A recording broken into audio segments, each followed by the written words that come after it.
रमेश अब उसी पेड़ के आगे था जिसकी कहानी उसने बचपन से सुनी थी। वो अब उस औरत को फेस कर रहा था जिस औरत से डर के उसका परिवार भागा था, जिस औरत के कहानी किस्से बहुत दूर दूर तक मशहूर थे। वो उसी पवन हंस क्वार्टर के आगे खड़ा था और उसी पेड़ के आगे खड़ा था जहाँ उसे कभी नहीं होना था। वो उस लेडी को देखता है और जब उस लेडी को देख के अपने कदम बढ़ाता है, जिससे जैसे वो कदम पीछे कर रहा था, वो लेडी पेड़ से उतर के उसकी तरफ कदम बढ़ाई जा रही थी। वो लेडी उसका पीछा करने लगती है और उसके पीछे भागने लगती है पूरी दम से, और बस एक बात बोल रही थी, इस बार तू मेरे लिए फ्लावर्स लेके आया है, तू आया इस बार, आया है तो रुक तो जा, फ्लावर्स लेके आया ना मेरे लिए। सोचिए, आप बचपन से एक हॉन्टेड जगह को जानते हैं जहाँ लोग जाने से बहुत ज़्यादा डरते हैं। हमेशा वहाँ की बातें होती हैं जब भी वहाँ से आसपास गुजरते हैं। आपकी फैमिली में वो जगह बहुत फेमस है क्योंकि आप पहले वहाँ रहते थे, लेकिन हॉन्टेड होने की वजह से वो जगह आप लोगों को या आपकी फैमिली को छोड़नी पड़ी। तो आपको ये चीज़ तो पता है कि हाँ, मेरे साथ तो ये चीज़ हो ही नहीं सकती, वहाँ से रिलेटेड या वहाँ से रिलेटेड भूतिया चीज़ें मेरे साथ हो। लाइक जैसे हम भानगढ़ के बारे में जानते हैं तो हमें लगता है कि हमारे साथ क्या ही होगा, राइट। या रेड फोर्ट के बारे में कि हाँ ये हॉन्टेड है तो हमें लगता है हमारे साथ क्या ही होगा। तो ऐसे ही आप एक और हॉन्टेड प्लेस जानते हैं जो कि इतना ज़्यादा फेमस नहीं है बट हाँ फेमस है।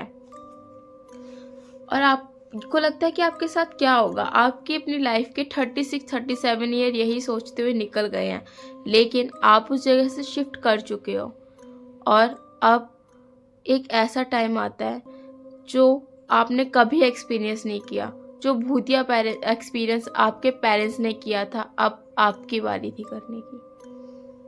तो आज की स्टोरी एक ऐसी इंसिडेंट्स पे है, एक ऐसे ही पुराने इंसिडेंट्स पे है कि हाँ कैसे एक भूतिया जगह जो पहले पेरेंट्स ने एक्सपीरियंस की और पेरेंट्स ने उस जगह को छोड़ दिया, फिर बच्चे ने भी सेम चीज़ एक्सपीरियंस की वहाँ ना रहते हुए।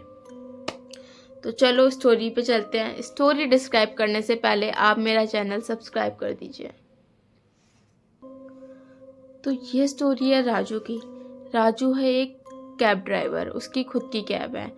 अब वो ना मतलब अब वो अपने इस एज में है कि उसको अर्न करना ही करना है, उसके पास कोई ऑप्शन नहीं है, बीवी भी है बच्चे भी हैं, तो अब ऑप्शन नहीं है कि वो मज़े करने के लिए या फिर बस घर का थोड़ा सा हेल्प करना है, हेल्पिंग हैंड के तौर पे काम कर रहा है। वो इस एज में है कि हाँ उसे अर्न करना ही पड़ेगा। कुछ दिनों से राजू की अर्निंग बहुत कम हो रही थी, वो दिन में काम करता था।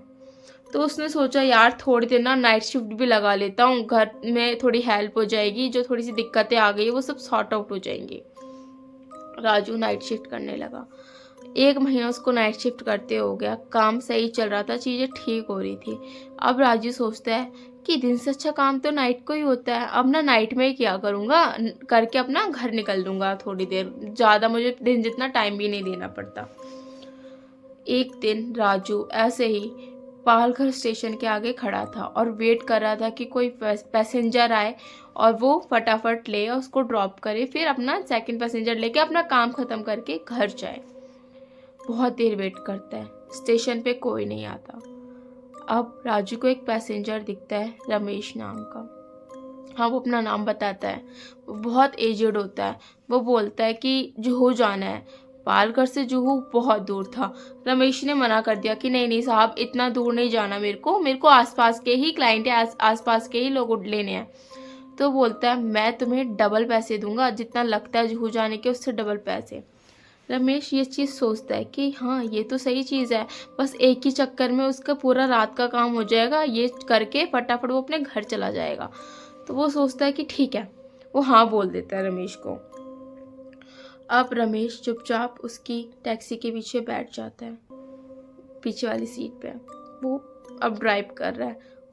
होता है ना कि हम पैसेंजर से बात करने लगते हैं, रात का टाइम होता है, तो रमेश की हमेशा आदत होती है कि वो बात करने लगता था।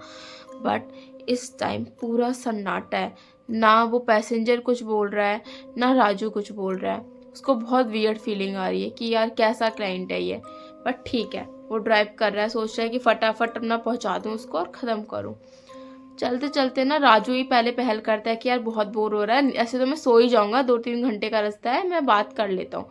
वो बात करने लगता है रमेश से, तो रमेश भी उसको थोड़ा बहुत रिप्लाई करने लगता है। तो रमेश उसको बताता है कि पहले वो जुहू रहा करता था और फिर कुछ चीज़ें हुई जिसकी वजह से उसको ये जगह छोड़नी पड़ी। तो राजू भी उन्हें सेम चीज़ बताता है कि उसकी फैमिली भी पहले जुहू रहा करती थी, बट कुछ ऐसी चीज़ें उनकी फैमिली के साथ हुई, या कुछ ऐसी फैमिली जहाँ वो रहते थे वहाँ हुई, कि उनको जुहू छोड़ना पड़ा। बस ये चीज़ दोनों बता के चुप हो जाते हैं। फिर वही पिन ड्रॉप साइलेंट, गाड़ी की आवाज़। चलते चलते उन्हें एक पीपल का पेड़ दिखता है। उसके आसपास बहुत सुंदर सुंदर फ्लावर्स उग रखे थे। रमेश उसे रोक के बोलता है कि मैं जिससे मिलने जा रहा हूँ ना, उसको ये फ्लावर्स बहुत पसंद है, मैं बाहर नहीं निकलना चाहता, प्लीज़ रोक दो गाड़ी और फटाफट ये फ्लावर्स ले आओ। राजू को बहुत अनोइंग लगता है कि यार एक तो ये गाड़ी रुकवा रहा है, इतना रात का टाइम है, पता नहीं बाहर उतरना ठीक होगा कि नहीं होगा, कहीं ये पैसेंजर किसी गिरोह विरोह के साथ तो नहीं मिला जिसको यहाँ, मतलब ऐसी चीज़ें सोचता है। बट उसकी एज देखता है तो वो सोचता है ठीक है यार, क्या पता सच में इसको चाहिए हो। वो उतर के फ्लावर्स लेता है और उसको दे देता है। चलते चलते रमेश के मुंह से निकलता है कि वो जाना कहाँ चाहता है जुहू में। वो बोलता है मेरे को पवन हंस क्वार्टर्स जाना है। रमेश के मुंह से ये सुन के राजू पूरा शॉक था। जिसकी बातें, जिसकी स्टोरीज वो बचपन से सुनता हुआ आ रहा था, जिस क्वार्टर की वजह से उसकी फैमिली ने वो जगह छोड़ी थी, आज वो रात को 2:30-3 बजे वहीं जा रहा था। वो बहुत डर चुका था। उसको था कि यार बस, तो बोलता ठीक है मैं अंदर नहीं जाऊंगा, क्वार्टर के जुहू जैसी पार होता है, थोड़ी दूर ही है वो क्वार्टर, मैं आपको छोड़ दूंगा लेकिन अंदर नहीं जाऊंगा। तो वो जो पैसेंजर होता है बोलता ठीक है कोई इशू नहीं है, ओके। अब वो उस क्वार्टर के बाहर पहुंचता है। उसके माइंड में था चाहे कुछ भी हो जाए अंदर मैं इसको ड्रॉप नहीं करूंगा, अंदर तो मैं बिल्कुल भी नहीं जाऊंगा, मैंने इतनी स्टोरी सुनी है, मैं रिस्क नहीं लूंगा। अब जो रमेश होता है वो बिना पैसे दिए बस उतरता है और अंदर की तरफ जाने लगता है। राजू के माइंड में जैसी ये चीज़ आती है कि पैसे तो दिए ही नहीं जब तक वो अंदर घुस चुका था। अब राजू के माइंड में होता है कि यार मेरे पूरे रात की मेहनत ख़राब हो जाएगी, मेरे को अब पैसेंजर भी नहीं मिलेंगे, जाते जाते सुबह भी हो जाएगी, मेरा पूरा शेड्यूल ख़राब हो जाएगा, मेरे को जाना ही पड़ेगा लेने के लिए। वो जैसे उस आदमी के पीछे जाता है वो अंदर देखता है कि कोई भी नहीं है। वो देखता है कि जो फ्लावर्स उसने दिए थे वो एक पेड़ के नीचे पड़े हुए हैं। बस ऐसे ही वो उस आदमी को ढूंढने लगता है, वो आदमी उसे कहीं नहीं मिलता। अब जो राजू था उसको अचानक से याद आता है कि वो आ कहाँ गया पैसों के चक्कर में, और आ तो वो आ गया, जो उसने सोचा था अंदर नहीं जाऊंगा अब वो अंदर भी था। पूरे रास्ते उसके माइंड में ये था कि बस कुछ भी हो मेरे को अंदर नहीं जाना, लेकिन अब वो अंदर था। और जो हाँ उस क्वार्टर में, पवन हंस क्वार्टर में जो फेमस पेड़ है कि यहाँ एक घोस्ट है, यहाँ एक लेडी घोस्ट रहती है, अब वो उस पेड़ के सामने था। अंदर घुसते हुए तो उसको बिल्कुल डर नहीं लगा, उसने बिल्कुल नहीं सोचा कि क्या होगा। बट अब जब वो बाहर निकल रहा था उस पेड़ का ऑरा उसे इतना ज़्यादा डरा रहा था कि उसके माइंड में था कि मैं यहीं खड़ा रहता हूँ, मैं बाहर ही नहीं जाता कि मुझे इस पेड़ को पार ना करना पड़े। बट उसको पता था कि उसको जाना है, उसके घर वाले वेट कर रहे हैं।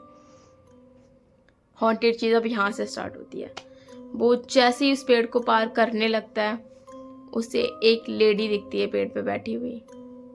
वो बस अब सुंद था, वो वहाँ खड़ा हुआ, डर के मारे वो बस उस लेडी को देख रहा था। और जैसे ही वो एक कदम बढ़ा रहा था वो लेडी पेड़ से उतर के नीचे एक कदम आगे को बढ़ा रही थी उसकी तरफ। वो जैसे ही भाग रहा था वो लेडी उसके पीछे पीछे उतर रही थी।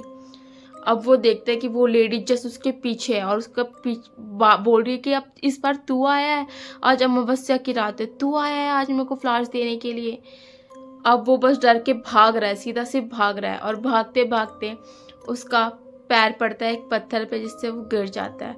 बट वो पीछे मुड़ के देखता है वो लेडी उसके पीछे नहीं होती, क्योंकि सामने हनुमान मंदिर के आगे गिरा था वो। बालाजी ने उसको बचा लिया था।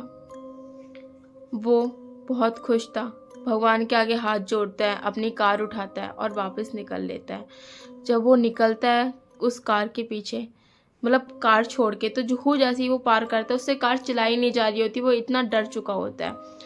वो एक चाय की टपरी पे बैठता है, फिर चाय वाले को बताता है कि कैसा कैसा इंसिडेंस हुआ। तो अब वो दोनों डिस्कस कर रहे हैं कि वो क्वार्टर आखिरकार हॉन्टेड हुआ कैसे। तो चलो चलते हैं स्टोरी पे, जो मेन है, जहाँ से ये चीज़ें शुरू हुई। एक लड़की थी राधा नाम की। वो लड़की का घर का नाम था मीना। मीना एक लड़के से बहुत प्यार करती थी, बट वो लड़का बहुत प्यार करता था बट अपनी फैमिली के अगेंस्ट नहीं जा सकता था उसके लिए। अब जो लड़का था ना, वो एक दिन मीना के पास आता और बोलता है कि यार मेरा तो रिश्ता तय हो गया, मैं अपने घर वालों से लड़ नहीं सकता, और मीना का इस दुनिया में कोई नहीं होता, वो बस उसका एक वहाँ क्वार्टर होता है जहाँ वो रह रही होती है और अपना घर कैसे भी चला रही होती है।